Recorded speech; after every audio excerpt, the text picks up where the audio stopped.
And another poetry oh my god, it's a squirrel!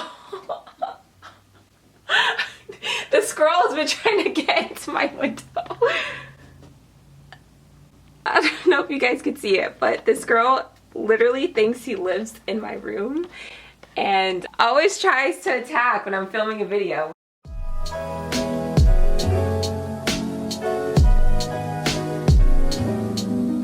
Hi Beats, it's EKG. Welcome to my YouTube channel, and today I am doing a bookshelf tour. Essentially, I'm going to start off with what I like to call the Shakespeare shelf. Okay, if you don't know, I am somewhat of a Shakespeare fan. I took 2 classes in college, read 16 Shakespeare plays. My favorite Shakespeare play is Macbeth. I mean, I just love everything about it. The whole fate versus free will aspect, as well as the 3 women in Macbeth and how they just stir the pot and create chaos, and that's what I live for. The play that I think is the most overhyped, King Lear. Okay, I don't know, just don't come for me. I remember reading that in high school actually and in college, and I wanted to cry both times. And another cool thing about Shakespeare is I love when people reference his work in music. I know Frank Ocean has a line, I think it's in Nike, when he says, "Beyond that white like Othello." But essentially a lot of artists reference Shakespeare, a lot of pop culture references Shakespeare, as I'm sure many of you guys know. And yeah, so this is my Shakespeare shrine of I did that and I conquered it. So the next shelf is my poetry shelf. These are all the poetry collections I own. I feel like this is very reflective of just my growth in poetry. I have like a lot of modern poetry collections in here that I've just kind of kept, and one that I'm like thinking of instantly is Nejma by Nayyirah Waheed. She was like the queen of Tumblr poetry, and I remember being like that angsty Tumblr girl who would also post writing on my blog, but then I wanted to pick this up, and it was probably one of the first more modern, especially Black women, that I read, so love that. Next to her, I have 2 Tracy K. Smith poetry collections, Life on Mars. You guys know this is my favorite poetry collection, and Wade in the Water, another poetry collection by her. But I also read Bluets recently this year and loved it. That's on the shelf. And you know, icons next to icons, Mary Oliver and Ocean Vuong. I don't make the rules. Probably a favorite read of mine for this year so far, or a standout poetry collection, is Sweet Dark by Savannah Brown. I thought that was very good. And another one would have to be Finna by Nate Marshall. Okay, so the next shelf is my TBR shelf, and I purposely put the shelf kind of in the middle of the bookshelf so that I can see it. Another fun thing is that I got this Instamatic camera, Kodak, from my grandma, and it goes on like the revolving film, which is kind of cool. And then I also have this little skull from Mexico. This is actually a mix of my recent reads / TBR. We all know what this book did to me. We all know. I have that on here. I also have another recent fave, Giovanni's Room by James Baldwin. I absolutely loved this book so much. I think James Baldwin is a legend, and Giovanni's Room is so devastating and beautiful. You have to read it if you have not already. Easy 5 stars for me. A book that I probably get to reading next would be either Trick Mirror by Gia Tolentino or Lot. These are like kind of on the end because I want to be able to grab them very easily when I'm ready to pick them up. My current read now is Too Much and Not the Mood by Durga Chu Boys, and this is essentially like lyrical essays written in poetic prose that detail Durga Chu Boys' life. It speaks a lot on like family, immigration, what it means to be a brown body in a white society. And yeah, really enjoying this so far. I'm about halfway done with it. But that usually stays by my bed because I read in bed. Just to talk about poetry again, I actually just picked up 2 grocery list poems by Rhiannon McGavin. I mentioned this in a recent video of mine, but it just delivered in the mail like a day or two ago, so I'll definitely be reading this one soon as well. And this plant here, this plant is one of the only fake plants that I own, and I love accessorizing my room with a lot of greenery. It just makes me feel very grounded and at ease.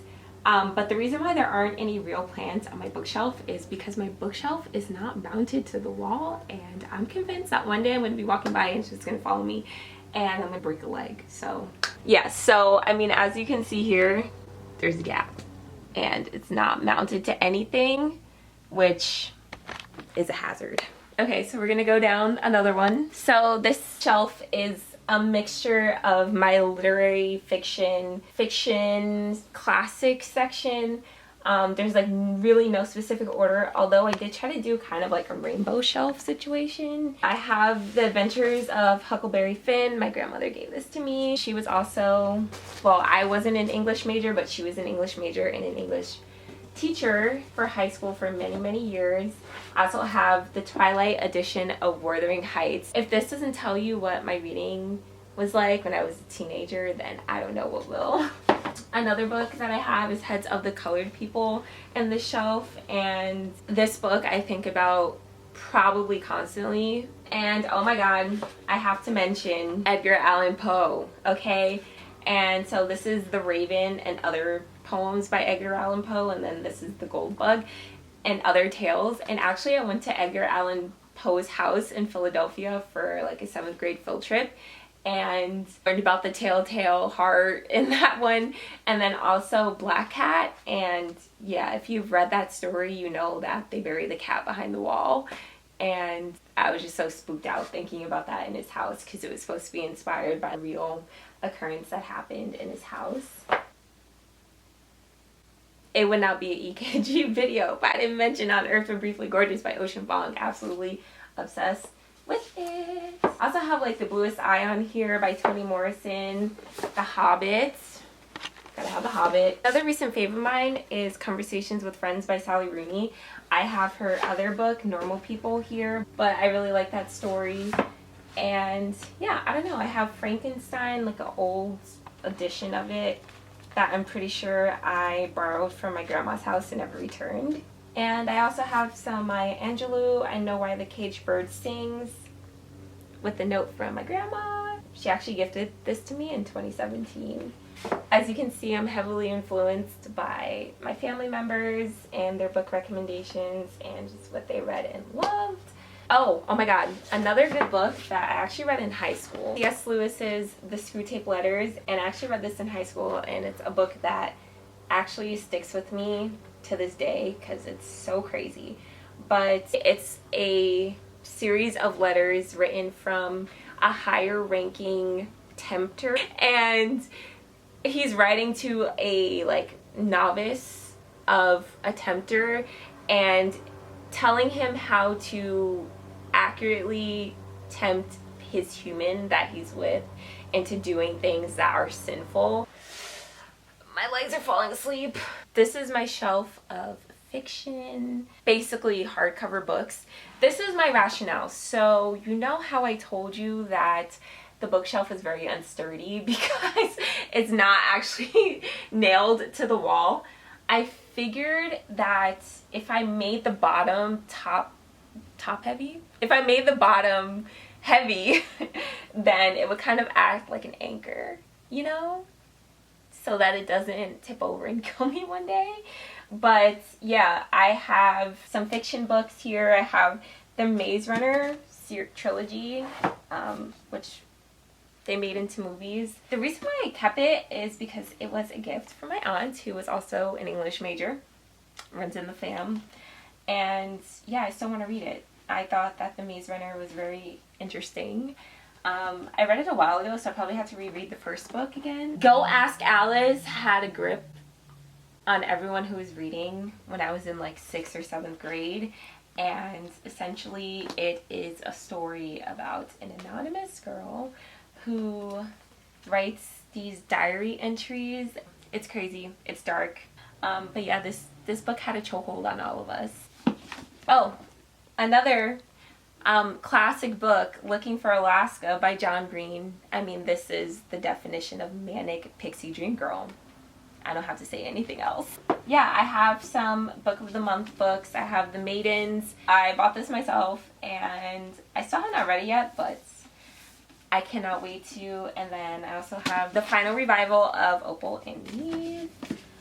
I have Writers and Lovers by Lily King, a recent favorite of mine that I read this year. I thought the story was phenomenal, and I don't know, my brain is wired to believe that any book with a main character who is an aspiring writer and is struggling, I instantly like and relate to so hard. I have Where the Crawdads Sing, which loved every single thing about this book. I think it's time for a reread on this one, honestly. And I also have The Vanishing Half by Britt Bennett, Becoming by Michelle Obama. I was actually listening to the audiobook on Audible. I think I'm like 30% of the way through. And I have An American Marriage by Tayuri Jones. And yeah, that's essentially it. I mean, if I could describe my bookshelf, I think it is an accurate reflection, or kind of getting into an accurate reflection of the type of reader that I am now. I love books that are literary fiction, that are kind of philosophical and grapple with existentialism. Another one is like When Breath Becomes Air. It's a perfect example of that. And yeah, this is also a book that I think about constantly. My poetry shelf, which honestly I feel like is a shelf that needs a little more work because it's not as reflective of the type of poetry reader I am right now. I have a lot of poets that I probably would not pick up again in there, but I also have a lot of my favorites, which I showed you guys. And yeah, that's essentially it for my bookshelf. I do have a Kindle. I have a few books on there, but nothing crazy. So you can find all of my links down below. Let me know what is on your bookshelf. A book that is on your bookshelf that you think would be a good rec for someone down below. And I'll catch you all in the next video. Bye! And I was like, yo.